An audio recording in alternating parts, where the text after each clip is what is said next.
وَإِن تَشْكُرُوا يَرْضَهُ لَكُمْ وَلَا تَزِرُ وَازِرَةٌ وِزْرَ أُخْرَى ثُمَّ إِلَى رَبِّكُمْ مَرْجِعُكُمْ فَيُنَبِّئُكُمْ بِمَا كُنْتُمْ تَعْمَلُونَ إِنَّهُ عَلِيمٌ بِذَاتِ الصُّدُورِ صدق اللہ العظیم۔ اگر تم کفر کرو گے تو اللہ تم سے بے نیاز ہے، لیکن وہ اپنے بندوں کے لیے کفر کو پسند نہیں کرتا، اور اگر تم شکر کرو تو اسے وہ تمہارے لیے پسند کرتا ہے۔ کوئی بوجھ اٹھانے والا کسی دوسرے کا بوجھ نہیں اٹھائے گا۔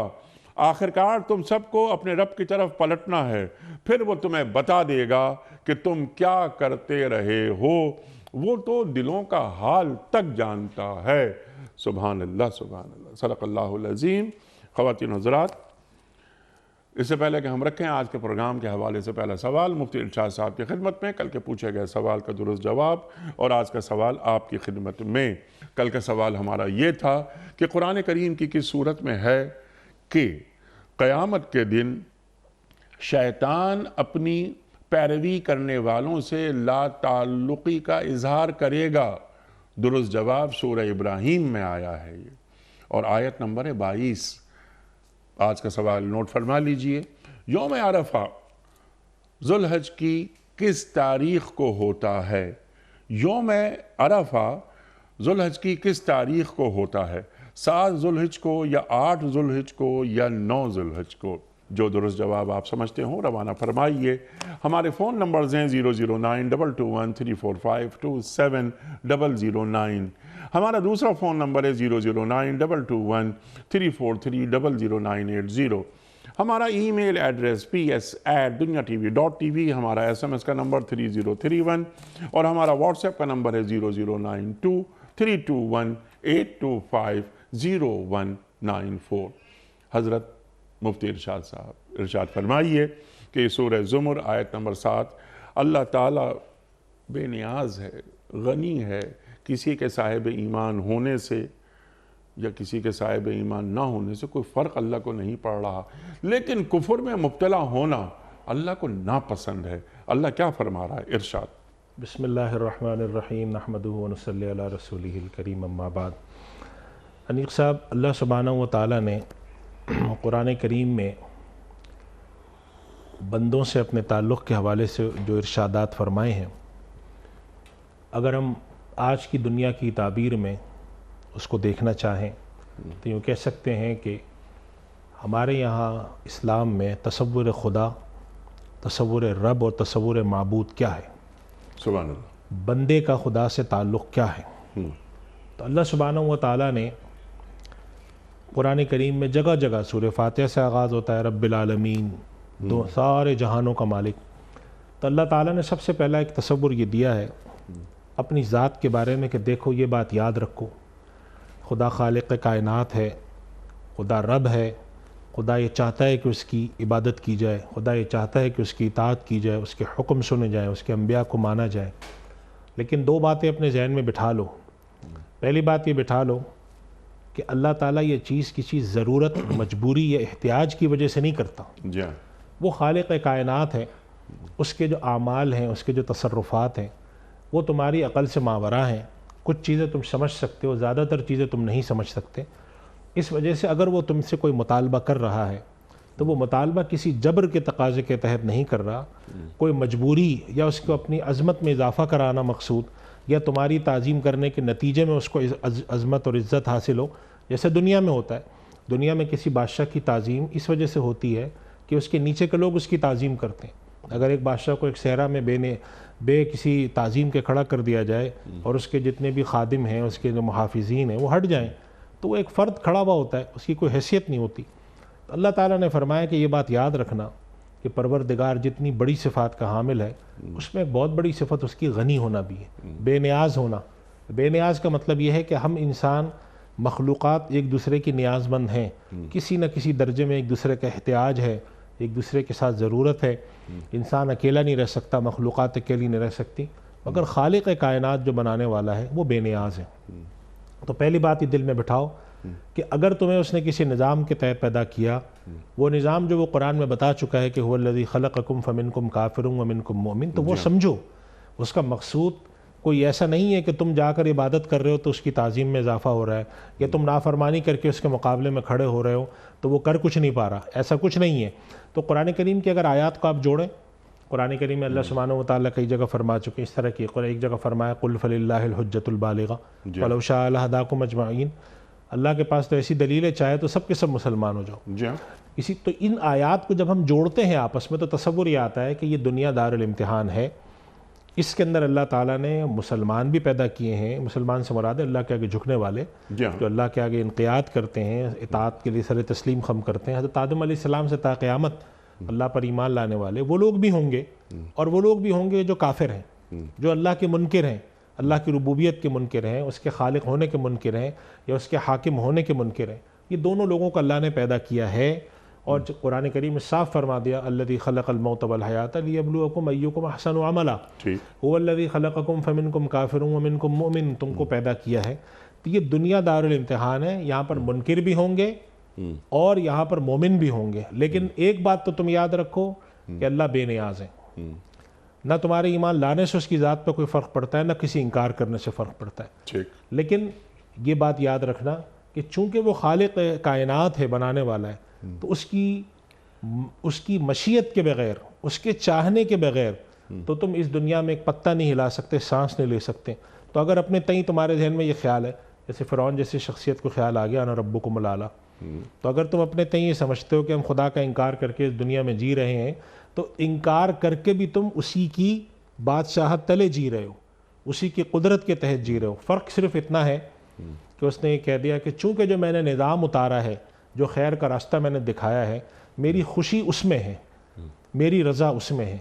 ہاں اگر تم اس کا انکار کرتے ہو تو چونکہ میں نے ایک نظام طے کر دیا ہے، اور قرآن کریم میں اس طرف کئی جگہ پہ انیق صاحب اشارہ ملتا ہے، ایک آیت ہے اس میں اللہ سبحانہ و تعالیٰ فرماتے ہیں وَلَوْ يُؤَاخِذُ اللَّهُ النَّاسَ بِمَا كَسَبُوا مَا تَرَكَ عَلَى ظَهْرِهَا مِن دَابَّةٍ، اگر اللہ لوگوں کی پکڑ کر لے اس بات پر جو کچھ وہ کرتے ہیں، تو اس زمین کے اوپر کوئی چلنے پھرنے والی چیز کو زندہ نہ چھوڑے، وَلَكِنْ يُؤَخِّرُهُمْ إِلَىٰ أَجَلٍ مُّسَمًّى، لیکن اس نے ان کو ایک خاص وقت تک کی ڈھیل دے دی ہے۔ تو یہاں پر قوم عاد سمود بھی آئے، قوم نوح بھی آئے، یہاں پر ظالمین بھی آئے، یہاں پہ فرعون بھی آئے، اور آج کی دنیا میں بھی خدا کو برا بھلا کہنے والے، خدا کو گالیاں دینے والے موجود ہیں۔ مگر وہ اللہ سبحانہ و تعالیٰ یہاں پر ایک اپنا آخری فیصلہ کیوں نہیں فرماتا؟ وَلَكِنْ يُؤَخِّرُهُمْ إِلَىٰ أَجَلٍ مُّسَمًّى، ایک خاص وقت تک کے لیے اس نے ڈھیل دی ہے، اس دوران اختیار بھی دیا ہے، اس دوران آزمائش بھی ہے، اس دوران امتحان بھی ہے۔ تو اللہ تعالیٰ ان آیات کے ذریعے اس نظام کو لوگوں کو سمجھانے کی کوشش کرتے ہیں کہ خدا کو مجبور مت سمجھو، خدا کو بے بس مت سمجھو، خدا کو ناکارہ مت سمجھو، وہ ہے، اور جو کچھ تم اس کے اطاعت کرتے ہو یا اس کا انکار کرتے ہو وہ سب کچھ اس کی مشیت کے تحت ہے، اس کے چاہے بغیر تم کچھ نہیں کر سکتے، وَمَا تَشَاءُونَ إِلَّا أَن يَشَاءَ اللَّهُ رَبُّ الْعَالَمِينَ، تم چاہ بھی کچھ نہیں سکتے۔ یہ بات سمجھ لینا کہ جو اس نے تمہیں ہدایت عطا فرمائی ہے اس کے تحت وہ صرف خوش اور راضی اس چیز سے ہے کہ تم اس کا شکر کرو۔ شکر سے مراد یہاں پر وہ نہیں ہے صرف کہ ہم کھانا کھا کے شکر ادا کرتے ہیں، شکر سے مراد یہاں ایک بڑی چیز ہے کہ بندگی کا اعتراف کریں، خدا کے آگے جھکیں اور اللہ کی نعمتوں کا احساس کریں۔ یہ وہ شکر ہے جو قرآن کریم اللہ تعالیٰ نے 5ویں سپارے میں فرمایا مَا يَفْعَلُ اللَّهُ بِعَذَابِكُمْ إِن شَكَرْتُمْ وَآمَنْتُمْ۔ تو اگر یہ کفر کے مقابلے میں بولا جاتا ہے وَكَانَ الشَّيْطَانُ لِرَبِّهِ كَفُورًا، اگر تمہارے اندر تم ان لوگوں میں شامل ہوتے ہو جو بندگی کرتے ہیں، اللہ کو پہچانتے ہیں، اس کے احسان کا اعتراف کرتے ہیں، سر تسلیم خم کرتے ہیں، تو تم ان لوگوں میں ہو جاؤ گے شامل جن سے اللہ تعالیٰ راضی ہے۔ اور اگر تم منکرین میں ہو تو اللہ تم سے راضی نہیں ہے، وَلَا يَرْضَىٰ لِعِبَادِهِ الْكُفْرَ، وہ اپنے بندوں کے لیے نافرمانی یا اپنا انکار کرنے پر خوش نہیں ہوتا۔ لیکن چونکہ اس نے اس کائنات کو بنایا ہے، اس کائنات کا پتہ پتہ ذرہ ذرہ اس کے امر اور مشیت کے بغیر ہو نہیں سکتا، اس لیے اس نے ڈھیل دے رکھی ہے۔ تو یہ چیز سمجھنا، اچھا کفر مشرکین مکہ کے بعض دفعہ اس طرح کے قرآن کریم میں بھی خیالات ہیں، وہ آتے ہیں کہ وہ کہتے تھے اچھا بس ٹھیک ہے، اگر ہم یہاں پر ہیں، اب یہاں پر بھی تو طاقتور ہیں، وہاں پر بھی طاقتور ہوں گے. تو قرآن کریم میں سورہ مدثر میں بھی اس طرف آیا ہے اشارہ، سورہ مریم میں بھی اس طرف اشارہ آیا ہے کہ جس کے اندر یہ اشارہ آئے ہیں قرآن کریم میں کہ اس طرح کی جو چیز ہوگی کہ جس کے اندر تم انکار کر رہے ہوگے، یا جس کے اندر تم یہ سمجھتے ہو انکار کر کے کہ تم بہت بڑے ہو گئے ہو، تمہاری بڑی حیثیت ہے، تو یہ چیز اللہ سبحانہ و تعالیٰ کی طرف سے ڈھیل ہے. اس ڈھیل کو تم اپنا استحقاق سمجھنا یا اپنا کوئی کمال سمجھنا، یہ چیز نہیں کرنا. تو اس آیت میں اللہ سبحانہ و تعالیٰ نے اپنی قدرت، بندوں کے ساتھ تعلق، بندوں کے دارالامتحان ہونے، اور اس کائنات کے اندر اللہ نے جو انبیاء کے ذریعے ہدایت بھیجی ہے اس کے صحیح ہونے، اللہ کی رضا کے مطابق ہونے کے بارے میں اشارہ فرمایا ہے کہ ان تشکروا فإن تکفروا فإن اللہ غنی عنکم. اگر تم کفر کرتے ہو، اللہ کا انکار کرتے ہو، تو تم یاد رکھو اللہ تم سے بے نیاز ہے. اور دنیا میں جب کوئی کسی سے بے نیاز ہوتا ہے تو اس کو لا تعلق اور بالکل بے یار و مددگار چھوڑ دیتا ہے. تو اللہ تعالیٰ کا معاملہ ایسا نہیں کہ اگر وہ تمہیں بے یار و مددگار چھوڑ دے تو تم تو کہیں کے نہیں رہو گے. تو وہ تمہیں کھلاتا پلاتا بھی ہے، کھانے پینے کو بھی دیتا ہے. لیکن یہ بات یاد رکھنا کہ وَلَا يَرْضَىٰ لِعِبَادِهِ الْكُفْرَ، تم کفر کرتے ہو ڈھیل دے دیتا ہے، لیکن ساتھ یہ بھی یاد رکھو وہ اس پر راضی نہیں ہے، خوش نہیں ہے. یہاں پر وہ ایک مشہور تقسیم ہے انیق صاحب علم کلام کی جو گفتگو ہے کہ خدا کی مشیت اور خدا کی رضا میں کیا فرق ہے. سبحان اللہ سبحان اللہ. اچھا، کیونکہ بہت بڑا موضوع ہے یہ، رفتہ رفتہ ہم اسے آگے بڑھائیں گے، لیکن سمپل ایک چھوٹا سا سوال میں آپ کی خدمت پہ رکھنا چاہ رہا ہوں. جیسے آپ نے تفصیل سے بیان فرما دیا کہ اللہ تعالیٰ کو کوئی ذاتی نفع نہیں ہوتا، اللہ تعالیٰ غنی ہے، اللہ تعالیٰ حمید ہے، قرآن کریم فرما رہا ہے، اور یہ آیت بار بار کہتی ہے کہ اللہ بے نیاز ہے. اللہ تعالیٰ اگر کوئی کفر کر رہا ہے تو اس سے اللہ کی شان کم نہیں ہوتی، اور اللہ کی خدائی میں کوئی فرق نہیں پڑتا خدا کو مانا جائے یا نہیں مانا جائے. اللہ تعالیٰ کو لیکن بندوں کا کفر میں مبتلا ہونا پسند نہیں ہے نا، شکر گزاری پسند ہے. سوال میرا یہ ہے آپ کی خدمت میں، جو آپ نے بات فرمائی نا خلق الموت والحیات لیبلوکم ایکم احسن عملا کے ذیل میں، شاید وہاں تک بات یہ پہنچے. اللہ جب بے نیاز ہے تو پھر اسے بندوں کا کفر کرنا یا ناشکری، کفران نعمت، وہ ناپسند کیوں ہے؟ کیا اس لیے کہ وہ اپنے بندوں سے شدید محبت کرتا ہے، اور جب وہ دیکھتا ہے انہیں کفر میں مبتلا تو اسے یہ بات بہت ناپسند ہوتی ہے؟ اور وہ تو آپ نے جو قضاء و قدر کی جو بات فرمائی اس پر ذرا سا ہم آگے چل کے بات کریں گے. ارشاد. انیق صاحب دیکھیے، اللہ تعالیٰ نے انسان کو اس دنیا میں کس منصب پہ بٹھایا؟ جب فرشتوں کے سامنے تخلیق پر بات شروع ہوئی حضرت آدم علیہ السلام کی، تو اللہ تعالیٰ نے اپنا ارادہ کن الفاظ میں ارشاد فرمایا؟ انی جاعل فی الارض خلیفہ. جی ہاں. اگر اللہ کا ایک خلیفہ یہاں پر بنا رہا ہے اللہ سبحانہ و تعالیٰ، بڑی تفصیل ہے کہ خلیفہ سے مراد کیا ہے. جی ہاں. جتنے بھی معنی خلیفہ کے مراد لے لیں، ان سب میں کیا تقاضا بنتا ہے کہ اگر اللہ آپ کو دنیا میں بھیج رہا ہے تو آپ اس کے حکم کی اطاعت کریں، اس کی فرما برداری کریں، اس کے آگے سر تسلیم خم کریں، جو وہ چاہتا ہے وہ کریں. چنانچہ فرشتوں نے بھی سب سے پہلے یہی سوال اٹھایا تھا پروردگار کے سامنے کہ الہ العالمین، آپ ایسے کو بھیج رہے ہیں، اتجعل فیہا من یفسد فیہا ویسفک الدماء، یہ تو وہاں جا کے فساد کرے گا. تو فرشتوں کو یہ بات سمجھ نہیں آ رہی تھی کہ ہم تو یہاں پر ہر وقت تیرے آگے سر جھکائے رکھتے ہیں، یہ وہاں جائے گا. تو اللہ سبحانہ و تعالیٰ نے فرمایا انی اعلم ما لا تعلمون. تو اصل مراد یہ ہے کہ اللہ سبحانہ و تعالیٰ نے اس کائنات کی تخلیق کا مقصد جو رکھا، وما خلقت الجن والانس الا لیعبدون، تو اللہ سبحانہ و تعالیٰ کی اس تخلیق کے مقصد خلیفہ بنانے، عبادت کے لیے مبعوث کرنے، اپنی اطاعت اور اپنی فرما برداری کرنے کے لیے جو بھیجا ہے. جب انسان اس سے بالکل الٹ جا رہا ہوتا ہے تو اللہ تعالیٰ فرماتے ہیں کہ اللہ اس چیز پر راضی نہیں ہے. لیکن راضی نہ ہونے سے مراد یہ نہیں ہے کہ یہ مجبوراً ہے. اللہ نے چونکہ ایک نظام دیا، اس کی مثال ہمارے یہاں جو مفسرین دیتے ہیں، ہمارے اساتذہ دیتے تھے کہ اگر ایک استاد نے، چھوٹی سی مثال ہے صرف تشبیہ کی حد تک ہے، کہ اگر ایک استاد نے امتحانی سب پرچہ بنایا اور طلبہ کو دیا کہ بیٹھ کے حل کرو، اور سامنے طلبہ بیٹھ کر وہ غلط جواب لکھ رہے ہوں، تو اگر استاد چاہے تو 1 منٹ میں ان کو اٹھا کے باہر نکال دے کہ باہر نکلو، تم غلط جواب لکھ رہے ہو. لیکن چونکہ اس نے دارالامتحان بنایا ہے تو جاننے کے باوجود کہ وہ غلط جواب لکھ رہا ہے، وہ کہتے ہیں ان کا ٹائم جو ہے نا چونکہ 3 گھنٹے کا ہے، تو یہ جو کریں گے ان کو اس وقت کچھ نہیں کہا جائے گا. ٹھیک ہے البتہ وہ جواب جو غلط لکھ رہا ہے وہ ٹیچر سمجھ رہے ہیں کہ غلط کر رہا ہے جی اور اس سے خوش بھی نہیں ہے ٹھیک ہے کہ اس پر اس کو اتنا سمجھایا ہم نے, اللہ تعالیٰ نے انبیاء بھیجے, تو ٹیچر سوچتے ہیں کہ میں نے اس کے اوپر اتنی محنت کی اور آج جب اس سے سوال آیا تو غلط لکھ رہا ہے. ٹیچر یہ سمجھ رہے ہیں کہ اتنی محنت ہم نے کی اور غلط جواب لکھ رہا ہے. اللہ تعالیٰ انسان کی پیدائش میں کتنی محنت کر رہا ہے کہ قرآن کریم میں اللہ ارشاد فرماتا ہے کہ میں نے اسے دونوں ہاتھوں سے بنایا. انی جاعل فی الارض خلیفہ, آپ نے فرمایا لقد خلقنا الانسان فی احسن تقویم. اللہ اکبر اللہ اکبر. ہاتھ ہے اللہ کا, بندہ مومن کا ہاتھ, غالب و کار آفری, کار کشا, کار ساز, تیرا مقام ہے کیا؟ اور تو یہ پتھروں کو پوچھتا ہے, ان کو معبود بناتا ہے, تو اپنے مقام کو تو پہچان. ارشاد. اس کے ساتھ انیق صاحب بالکل آپ نے بجا فرمایا. اللہ سبحانہ و تعالیٰ فرماتے ہیں وَإِن مِّنْ أُمَّةٍ إِلَّا خَلَا فِيهَا نَذِيرٌ. اللہ تعالیٰ نے انسان کو بیکار نہیں چھوڑا, جی ہاں انبیاء بھیجے. ایک تو یہ کہ فطرت میں پیدا کیا انسان کو, فطرت کے اندر معرفت رکھی, پھر راستہ سجانے کے لیے انبیاء کرام بھیجے. سب سے پہلا فرد انسان کا نبی پیدا کیا. جی کوئی عام انسان گناہگار پیدا نہیں کیا, نبی پیدا کیے. تو اللہ تعالیٰ نے انسان کو راستے دکھائے, جس کے لیے قرآن کریم میں فرمایا وَهَدَيْنَاهُ النَّجْدَيْنِ, ہم نے راستے اس کو کھول کے رکھ دیے, کھول کے دکھا دیے. اور فَأَلْهَمَهَا فُجُورَهَا وَتَقْوَاهَا, قلب کے اندر بھی اللہ نے اچھائی برائی کا تصور دے دیا. جب اتنی ساری چیزیں واضح ہیں, کھلی ہوئی ہیں, راہ ہدایت کھلی ہے, اور اس کے باوجود جب انسان شیطان کے ورغلانے پہ اپنے نفس کی سرکشی کی وجہ سے غلط راستے پر جاتا ہے, تو اللہ سبحانہ و تعالیٰ کیسے خوش ہوگا؟ تو اللہ تعالیٰ فرماتے ہیں وَلَا يَرْضَىٰ لِعِبَادِهِ الْكُفْرَ. اس نے تو بندوں کو اس لیے بھیجا ہی نہیں ہے کہ وہ یہاں آ کر ناشکری کریں, خدا کی معصیت کریں, خدا کا انکار کریں, خدا کے بھیجے ہوئے احکامات کو پس پش ڈالیں. اب سوال ہے کہ وہ پھر کرتا کیوں کچھ نہیں ہے؟ تو اس کا جواب جگہ جگہ قرآن میں دیا, یہاں پر بھی دے رہے ہیں اللہ سبحانہ و تعالیٰ.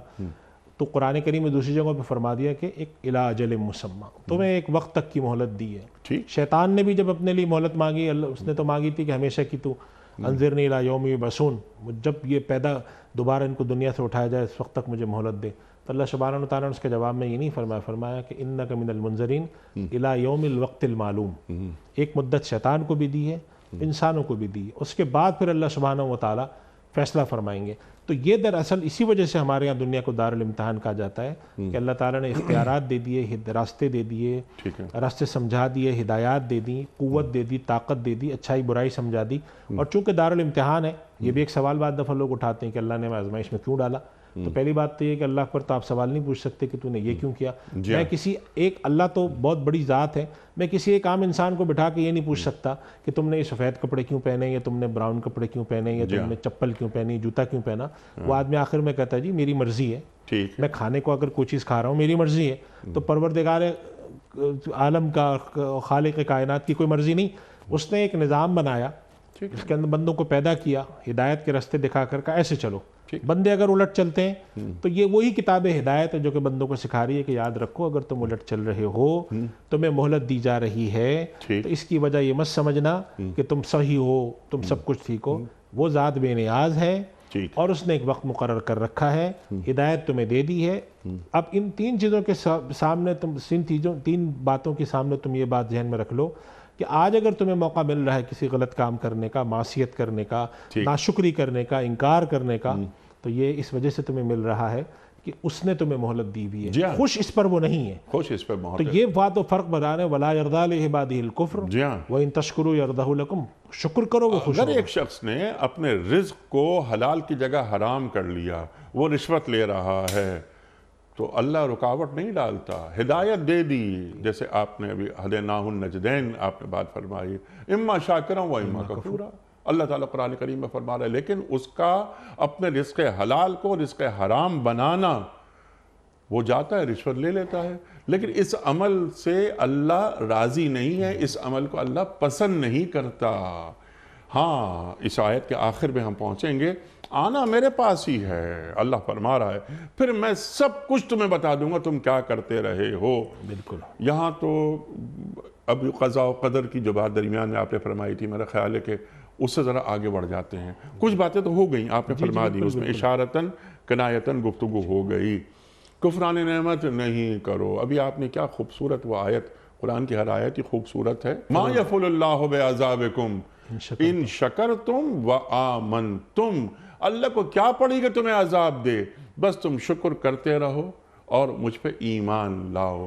یہ جو شکر کرنا، شکر گزاری، لَإِن شَكَرْتُمْ لَأَزِيدَنَّكُمْ وَلَئِن كَفَرْتُمْ إِنَّ عَذَابِي لَشَدِيدٌ۔ سوال میرا یہ ہے کہ یہ شکر گزاری، اب ذرا یہ ہمیں سمجھا دیجئے کہ یہ اللہ کا شکر کیا ہوتا ہے، کفران نعمت سے کس طرح پرہیز کیا جا سکتا ہے، ارشاد، تاکہ ہماری سمجھ بات آ جائے۔ جیسے آپ نے ایک بات اور فرمائی تھی ابھی کہ میں کھانا کھا لیا اور باقی اللہ تعالیٰ شکر ہے، صرف اتنا ہی شکر نہیں ہے کافی، یہ سانس اندر گئی واپس بھی آ رہی ہے۔ اگر یہ سانس، یہ ہوا اندر رک جائے تو ہم دنیا سے چلے جائیں، لیکن کتنی یہ اللہ تعالیٰ کی نعمتوں کو شمار ہی ممکن نہیں ہے۔ ارشاد۔ انیق صاحب، یہ جو شکر ہے جی، اس کا تصور بہت بڑا ہے۔ اللہ سبحانہ و تعالیٰ نے اپنے نبیوں کی جو تعریف فرمائی ہے اس کے اندر اس کو ارشاد فرمایا، اِنَّهُ كَانَ عَبْدًا شَكُورًا، جی ہاں، یہ ہمارا شکر گزار بندہ تھا۔ جی، شکر کے بارے میں علماء لکھتے ہیں کہ شکر جو ہوتا ہے وہ 3 طرح سے ہوتا ہے۔ سب سے اصل جو شکر ہے وہ قلب کا شکر ہے، قلب سے انسان کے اندر یہ کیفیت پیدا ہو، اور دوسرا عمل کا ہوتا ہے، اور تیسرا زبان کا ہوتا ہے۔ اور شکر کا سب سے بڑا درجہ یہ ہے کہ جو سامنے والی شخصیت ہے اس کے اصل مقام اور مرتبے کا اعتراف ہو۔ مثال کے طور پہ باپ ہے، باپ آپ پر، ہمارے ماں باپ کا ہم پہ احسان ہوتا ہے، ہمارے استاد کا بھی ہوتا ہے، اور ایک بعض دفعہ ہو سکتا ہے ہمارے کسی دوست کا بھی ہو، ساتھی کا بھی ہو، لیکن ان سب کے احسان میں فرق ہے۔ باپ کا احسان ہم مانتے ہیں، لیکن ایسے ماننا چاہیے جیسے درجہ ہے ان کے احسان کا۔ تو اللہ تعالیٰ کے ساتھ جو سب سے بڑا درجہ شکر ہے وہ یہ ہے اس کی ذات پر ایمان۔ اسی لیے فرمایا ان شکرتم وآمنتم، اس کی ذات پر ایمان۔ شکر کا سب سے بڑا درجہ اس کی ذات پر ایمان ہے، شکر کا اس کا سب سے بڑا درجہ اس کی اطاعت ہے، شکر کا سب سے بڑا درجہ اس کے اوامر کی تعمیل ہے، اس کے حکم کی فرما برداری ہے۔ یہی وہ فرق ہے جس کے لیے فرمایا اما شاکرا و اما کفورا، شاکر ہوگا، ایمان بھی لانے والا ہوگا، اس کی باتیں سننے والا ہوگا، اس کے آگے سر تسلیم خم کرنے والا ہوگا، جو کم سے کم درجہ ہے۔ اس کے بعد پھر بڑھاتے جائیں آگے کہ نبی کریم صلی اللہ علیہ وسلم سے صحابہ، اس طرف اشارہ حدیث میں ملتا ہے، اللہ کے نبی صلی اللہ علیہ وسلم سے صحابہ کرام نے عرض کیا یا رسول اللہ، آپ جب ضعیف ہو گئے تھے تو آپ طویل قیام فرماتے تھے تو پاؤں پہ سوجن آ جاتی تھی۔ صحابہ کرام نے عرض کیا کہ اللہ کے نبی، آپ کے تو اگلے پچھلے گناہ معاف ہیں، آپ اللہ کے لیے تہجد میں کھڑے ہوتے ہیں، اتنی دیر دیر قیام فرماتے ہیں، پاؤں آپ کے سوج جاتے ہیں، تو آپ ایسا کیوں کرتے ہیں؟ یعنی ہم تو چلیں گناہ گار ہیں، ہم کھڑے ہوتے ہیں، معافی طلب کرتے ہیں، آپ کا تو سب کچھ بخشایا ہے۔ تو آپ صلی اللہ علیہ وسلم نے فوراً متوجہ کی طرف دلایا، آپ نے فرمایا افلا اکون للہ عبدا شکورا، کیا میں اللہ کا شکر گزار بندہ نہ بنوں؟ اللہ اکبر۔ یعنی شکر کا تقاضا یہ ہے کہ میں اپنی بندگی میں اضافہ کر دوں۔ بندگی کیا ہے؟ بندگی کی مختلف شکلیں ہیں، وہ عبادت کی شکل بھی ہے، وہ خدمت خلق کی شکل بھی ہے، وہ لوگوں کے ساتھ اچھائی کی شکل بھی ہے۔ تو جب انسان شاکر ہوتا ہے تو اس کی عبادت بھی اچھی ہوتی ہے، لوگوں کے ساتھ خدمت خلق، اور چنانچہ اسی طرف احادیث میں مختلف اشارہ بھی ملتا ہے۔ آپ صلی اللہ علیہ وسلم فرماتے ہیں خیر الناس من ینفع الناس، بہترین وہ ہے جو لوگوں کے لیے فائدہ مند ہو، بہترین وہ ہے جو گھر والوں سے اچھا ہو، بہترین وہ ہے جو قرآن کو پڑھے اور دوسروں کو سکھائے۔ اس سے معلوم یہ ہوا کہ اللہ سبحانہ و تعالیٰ یہاں پر شکر سے مراد لے رہے ہیں اللہ کے آگے سر تسلیم خم کر کے اس پر ایمان لانا، اس کے کہے ہوئے کی فرما برداری کرنا، اطاعت کرنا، اطیع اللہ و اطیع رسول۔ اور چونکہ انسان اللہ سبحانہ و تعالیٰ نے ایسا پیدا کیا ہے کہ جگہ جگہ قرآن کریم میں فرمایا ہے کہ ان انسان خلق ہلوعا، کسی جگہ فرمایا خلق الانسان ضعیفا، تو اللہ تعالیٰ نے استغفار جیسی نعمت رکھ دی کہ فرمایا کہ استغفار بھی کرتے رہو، جو تم سے کوئی کمی کوتاہی ہوتی ہے وہ، اور اس کے ساتھ ایک اور درجہ بہت بڑا رکھ دیا، نیکیاں کرتے رہو۔ یہ ایک بہت بڑا درجہ امت کو اللہ نے دیا، انسانوں کو، کہ ان الحسنات یذھبن السیئات، نیکیاں کرتے رہو، چھوٹی باتیں اللہ تعالیٰ خود معاف فرما دے گا۔ تو جب ایسا نظام میں اللہ سبحانہ و تعالیٰ پیدا بلکہ فاستبقوا الخیرات، فاستبقوا الخیرات، مقابلہ کرو، کرتے رہو آگے، وفی ذالک فلیتنافس المتنافسون، اس کام میں سبقت لے جانے کی کوشش کرو۔ اس نظام خیر کو جب اللہ سبحانہ و تعالیٰ کہتے ہیں کہ برپا کرو، اس کے اندر خدا کی معرفت ہو، خدا کے لائے ہوئے، خدا کے بھیجے ہوئے جو دین ہے، انبیاء ایک ہستیاں ہیں، ان کی اطاعت ہو، وہ شخص پھر شمار ہوتا ہے اللہ کے شکر گزاروں میں۔ اور پھر اس کا ابتدائی درجہ ہے، پھر اس کے درجے بڑھتے جاتے ہیں۔ ایک درجہ شکر کا وہ ہے جو انبیاء کا ہے، انہ کان عبدا شکورا، کہ اللہ سبحانہ و تعالیٰ فرماتے ہیں وہ ہمارا شکر گزار بندہ تھا۔ تو بندگی کا ایک درجہ انبیاء کو حاصل ہوتا ہے، شکر کا ایک درجہ انبیاء کو حاصل ہوتا ہے، تو نیچے آتے جاتے ہیں، نیچے تک والے شخص کو حاصل ہو سکتا ہے۔ اور پھر کم سے کم درجہ یہ ہوتا ہے کہ جو نعمت آپ کو فوری عطا ہو، اس پر آپ کا قلب بھی شکر گزار ہو اور زبان سے شکر کیا جائے۔ چنانچہ زبان سے بار بار شکر کرنا جس کی تلقین کی جاتی ہے، اور اللہ کے نبی صلی اللہ علیہ وسلم نے تو ایک بہت عجیب و غریب دعا بھی تعلیم کی امت کو۔ آپ صلی اللہ علیہ وسلم نے ارشاد فرمایا کہ انسان اللہ سے مدد مانگے اور کہا رب اعنی علی ذکرک و شکرک و حسن عبادتک، پروردگار تو میری مدد فرما کہ میں تیرا ذکر کروں، تیرا شکر کروں اور تیری اعلیٰ ترین عمدہ عبادت کروں۔ تو اس چیز پر اللہ سے مدد مانگی کہ یا اللہ مجھے تو شکر کی توفیق دے۔ انبیاء کی دعا میں آتا ہے رب اوزعنی ان اشکر نعمتک اللتی، سبحان اللہ، سلیمان علیہ سلیمان علیہ السلام دعا فرماتے کہ میرے پروردگار مجھے تو توفیق دے کہ میں خوب شکر ادا کروں۔ تو معلوم یہ ہوا کہ شکر سے مراد صرف یہ نہیں ہے، بلکہ اس سے مراد پوری زندگی کا، پوری اپنی جو انسان کی حیات ہے وہ بندگی سے تعبیر ہو جائے۔ تو اللہ سبحانہ و تعالیٰ فرماتے ہیں وَإِن تَشْكُرُوا يَرْضَهُ لَكُمْ، اگر تم شکر کرو گے وہ تم سے راضی ہوگا، تم سے خوش ہوگا، اس لیے کہ تم اس وقت اپنے بندے ہونے کا حق ادا کرنے کی طرف جا رہے ہو، بندگی اور کائنات کی تخلیق کا مقصد تم جو ہے پورا کرنے جا رہے ہو، تو وہی اس کا مقصود بھی ہے۔ اور لیکن ناشکری کرو گے، انکار کرو گے، خدا کے خلاف جنگ کرو گے، کھڑے ہوگے، تو اس نے تو فرعون کو بھی کبھی دانہ پانی بند نہیں کیا، آگے اللہ تعالیٰ کے لیے کیا چیز مشکل تھی۔ تو اس کائنات کا نظام اس نے ایسا بنایا ہی نہیں ہے کہ اگر ظالم ظلم کر رہا ہو تو فوراً اس کو روک دیا جائے، اگر کوئی انکار کر رہا ہو، خدا کے خلاف کھڑا ہو رہا ہو، انبیاء کو آگ میں جلانے والے ہیں، انبیاء کو آریوں سے کاٹنے والے ہیں، اس وقت اللہ نے کچھ نہیں کیا، اس لیے کہ ایک اجل تھی۔ جب تک وہ اجل نہیں آئی، حتیٰ کہ دنیاوی عذاب کے لیے بھی اللہ نے ایک اجل رکھی تھی۔ حضرت نوح علیہ السلام کا واقعہ دیکھ لیں، 950 سال تبلیغ کرنے کے بعد 950 سال پھر جا کر اللہ اجل سے مراد یہاں پر مدت ہے۔ عام طور پہ اجل کو موت کے معنی میں لیتے ہیں، لیکن یہ اجل سے مراد یہاں مدت ہے۔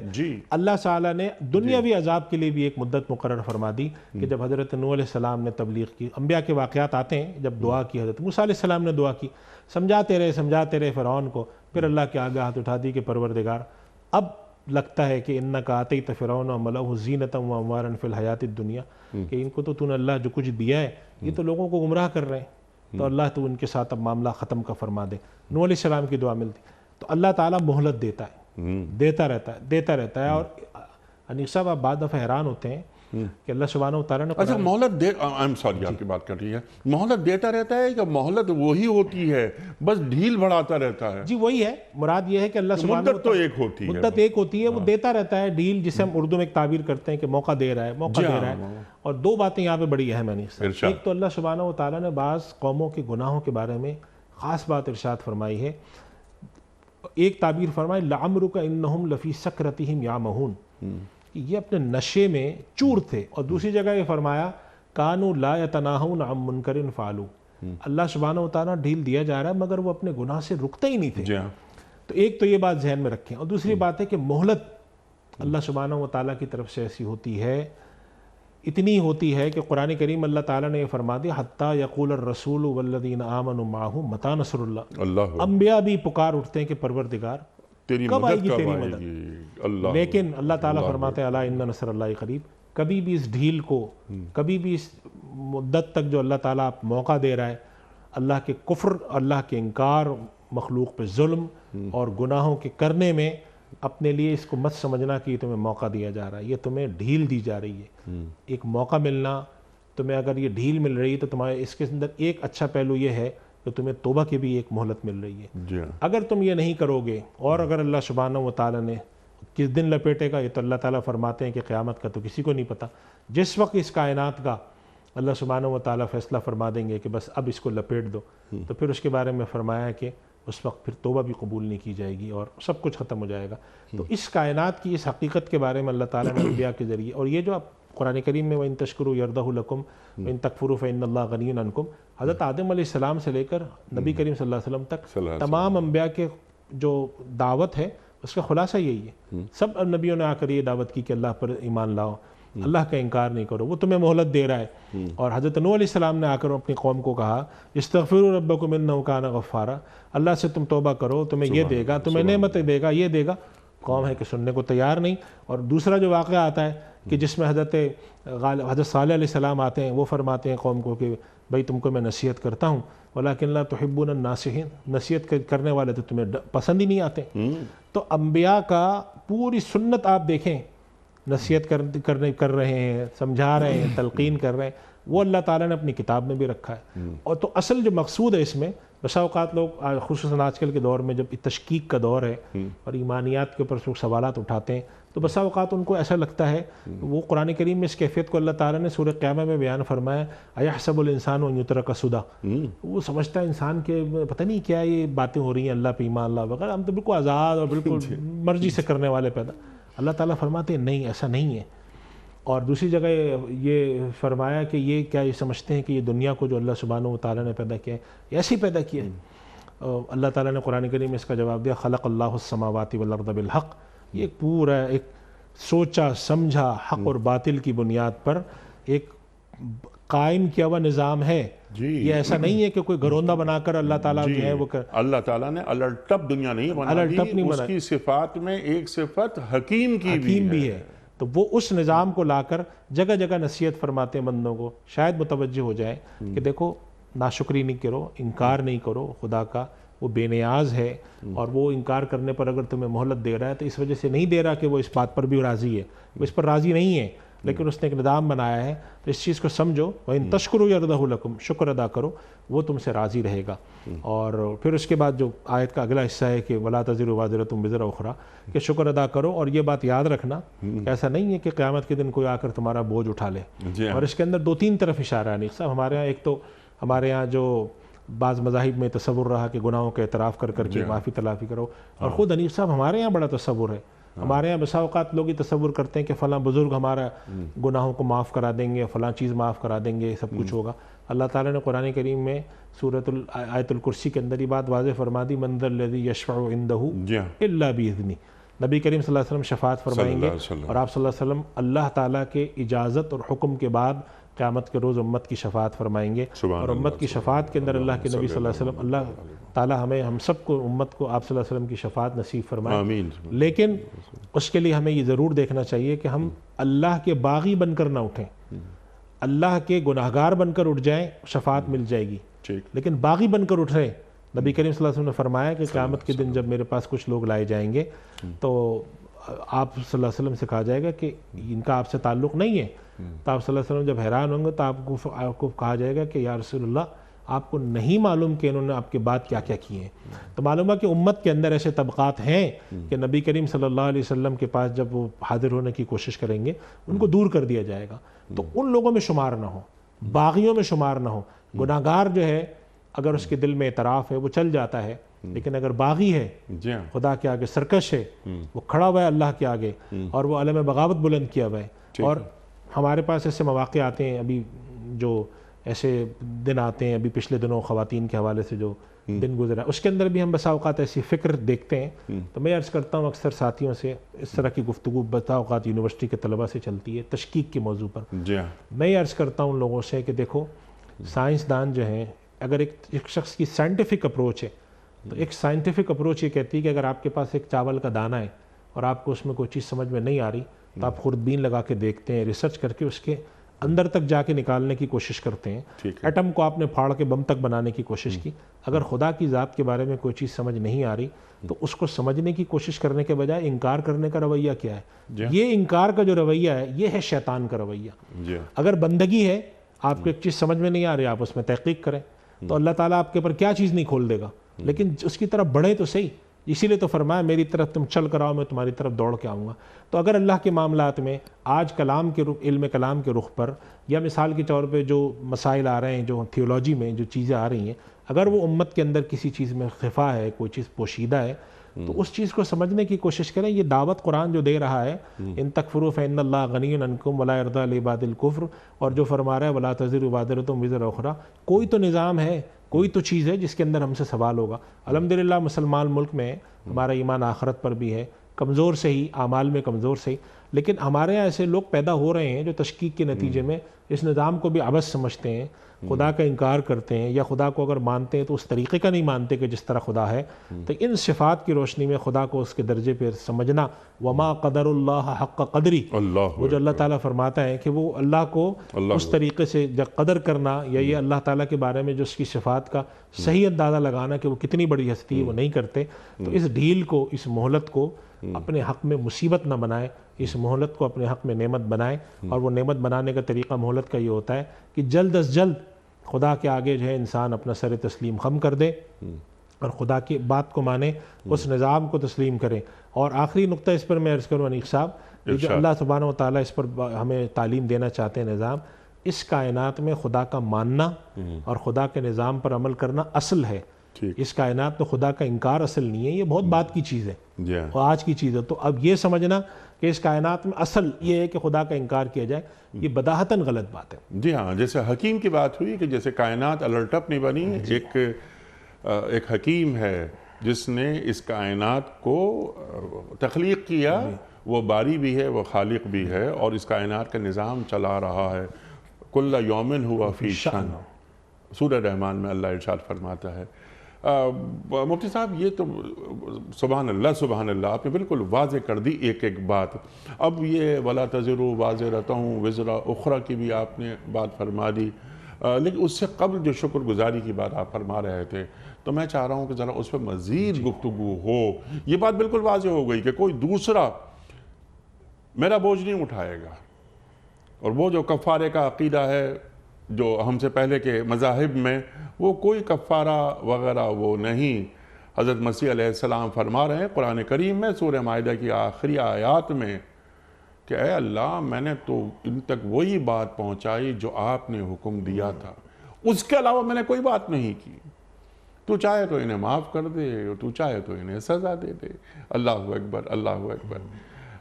شکر گزاری کے حوالے سے میں چاہتا ہوں کہ میں مزید گفتگو آپ سے کرواؤں، تاکہ وہ ٹو ڈوز والی جو بات ہوتی ہے، کرنے کے کام، ہمیں شکر گزاری کرنی چاہیے۔ ہمارے گھروں میں کیا ہم اپنے بچوں کو شکر گزاری سکھا رہے ہیں؟ آپ نے تو کینوس بہت بڑا کر دیا، یعنی حکمران تک بات پہنچ گئی، پھر آپ نے نظام کی بات کی۔ اللہ کیا چاہتا ہے؟ اللہ اطاعت الہی چاہتا ہے۔ اطاعت الہی، حکومت الہی کے بغیر کیسے ہو؟ تقوی کی بنیاد پر معاشرے کی گروتھ، اللہ یہ چاہتا ہے نا۔ لیکن اس کا گھر، والدین کیا بچوں کو شکر گزاری سکھا رہے ہیں؟ بچہ ہوا 4 سال کا، 5 سال کا، آج کل تو 2.5 سال کا بچہ بھی اسکول چلا جاتا ہے۔ کیا ہمارا تعلیمی نظام، اس میں کہیں شکر گزاری کوئی گفتگو میں آتی ہے؟ ہمارے اسکولوں میں، ہمارے کالجز میں، ہماری یونیورسٹیز کے اندر کیا شکر گزاری ہو رہی ہے؟ کیا پروفیسر کھڑا ہوا کلاس میں یہ بات بتا رہا ہے؟ ہم نے ایک بار بھی نہیں دیکھا، نہ ایک بار بھی سنا، نہ خود سنا، نہ ہمارے بچے۔ ہمارے بچوں نے بھی اب یونیورسٹی کر لی ہے، اس سے بھی آگے چلے گئے الحمدللہ۔ جب ہم پڑھتے تھے ہم نے بھی کبھی نہیں سنا کہ شکر گزاری کیا ہوتی ہے۔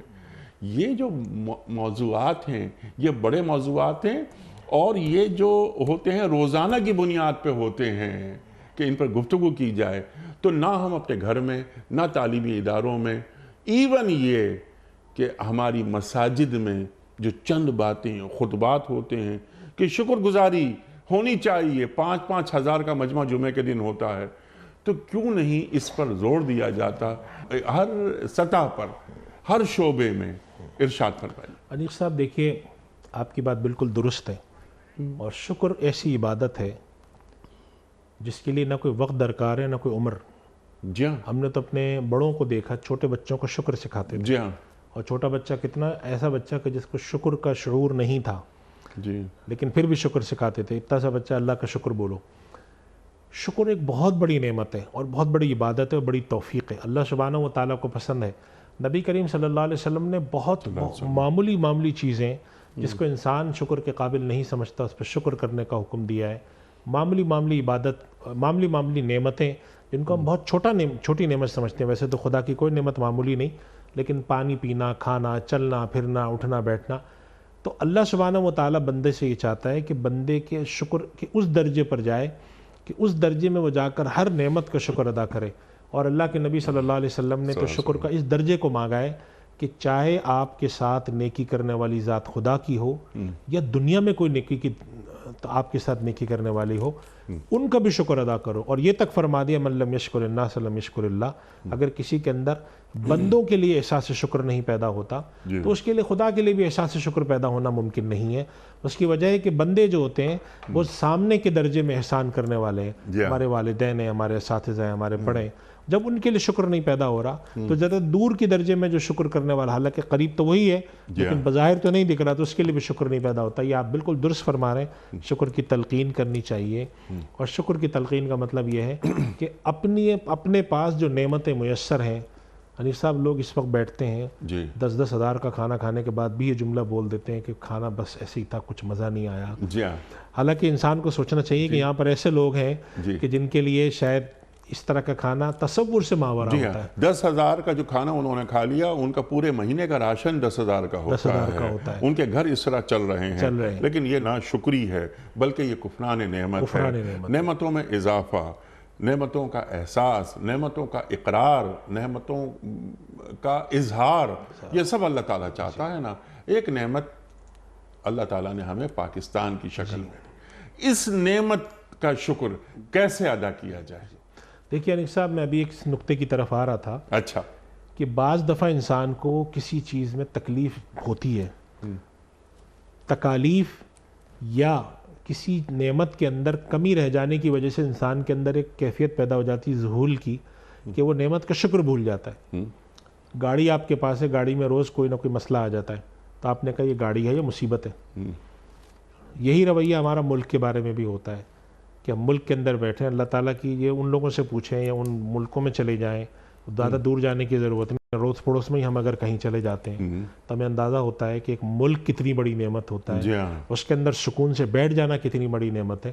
اس کے اندر موجود خرابیاں اپنی جگہ، لیکن اس کے نتیجے میں ان خرابیوں کا ذکر بھی کرنا چاہیے، ان کے پر تنقید بھی ہونی چاہیے، مگر ان کے نتیجے میں ایسے کلمات منہ سے نکال دینا جس کے اندر کفران نعمت ہو، وہ اللہ کو بہت ناپسند ہے. یہ ملک کا ملنا، اس کے لیے جو لوگوں کی قربانیاں ہیں، اور آج ہم ایک ایسے خطے میں بیٹھے ہیں کہ جہاں پر ہم محفوظ ہیں، جہاں پر ہم اپنی چیزیں کر سکتے ہیں، جہاں پہ اپنی ہم مرضی کے اختیارات کو استعمال کر سکتے ہیں. خامیاں خوبیاں ہر جگہ ہیں، یہاں پر کمال نہیں ہے، بہت کچھ اچھا ہر ریاست میں ہے، لیکن ایسی ریاست بے روزگاری امریکہ میں نہیں ہے. کون سا ملک ایسا جہاں پہ بے امنی نہیں ہے؟ کون سا ملک ہے جہاں پر یہ نہیں؟ اور یہ بات بھی ماننے کی ہے کہ یہاں پر یہ چیزیں بہت زیادہ درجے کی ہیں، بد انتظامی بھی ہے، بدعنوانی. ان ساری خرابیوں کا ذکر اپنی جگہ، لیکن ان پر تنقید کرتے ہوئے یہ کہہ دینا کہ یہ کوئی ملک ہے، یہ کوئی رہنے کی جگہ ہے، یہ نہیں کہنا چاہیے. خدا کی نعمت ہے. جو لوگ ملک سے چلے جاتے ہیں، جن کے ہاتھوں سے ملک نکل جاتے ہیں، ان سے پوچھیں، وہ بتاتے ہیں اور اس نعمت کی قدر کرنا سیکھیں. بالکل قدر کرنی چاہیے، شکر گزاری کریں اللہ کے حضور کہ اللہ تعالیٰ نے ہمیں اتنا خوبصورت ملک عطا فرمایا. اور جو کمی اور خامیاں ہیں اس کے لیے کوشش کریں اور دعا کریں. بلکہ اس بات کو ذرا سا اس کو ریفریز میں یوں کر لیتا ہوں آپ کی اجازت سے، کہ ہمارے ہوتے ہوئے، آپ کے ہوتے ہوئے، یعنی جو شکایتیں کر رہے ہیں ان کے ہوتے ہوئے اس مملکت میں کیوں خامیاں ہیں. سدھار کی کوشش کریں. یہ نہیں کہ اس ملک کو چھوڑ دیں اور چند ڈالرز اور چند پاؤنڈز کے لیے کہ ٹھیک ہے یار وہاں تو نل کھولو تو پانی آتا ہے، صاف ستھرا ماحول ہے، اچھا دودھ مل جاتا ہے. چھوڑ کر جائیں گے بھی تو کتنے لوگ چلے جائیں گے؟ نہیں، کتنے لوگ. ایک مسلمان ریاست ہے، 5 وقت اذان کی آواز آتی ہے. مسلمان ریاست کو چھوڑ دینا محض ان مسائل کی وجہ سے یا اچھے معاش کی وجہ سے؟ یہ دین جو ہم نے آپ سے سیکھا ہے، دین ناپسند کرتا ہے اس بات کو. بالکل ایسے ہی ہے. ٹھیک ہے مفتی صاحب، بہت ساری باتیں مزید ہو سکتی ہیں لیکن وقت مکمل ہوا ہمارے آج کے پروگرام کا. آپ کا بڑا ممنون، بڑا شکر گزار، آپ تشریف لائے مفتی ارشاد صاحب. خواتین و حضرات، وقت یہاں مکمل ہوا. اللہ تعالیٰ نے سورہ زمر کی آیت نمبر 7 میں کیا فرمایا؟ مفتی ارشاد صاحب نے ہمیں تعلیم کیا. کوئز.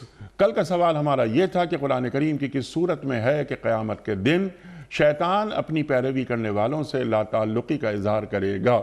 درست جواب سورہ ابراہیم. آج کا سوال نوٹ فرما لیجئے. یوم عرفہ ذی الحج کی کس تاریخ کو ہوتا ہے؟ 7 ذی الحج، 8 ذی الحج یا 9 ذی الحج؟ جو درست جواب آپ سمجھتے ہوں روانہ فرمائیے. ہمارے فون نمبرز ہیں 00922123700 ہمارا دوسرا فون نمبر ہے 0092213430098. ہمارا ای میل ایڈریس ps@dunyatv.tv.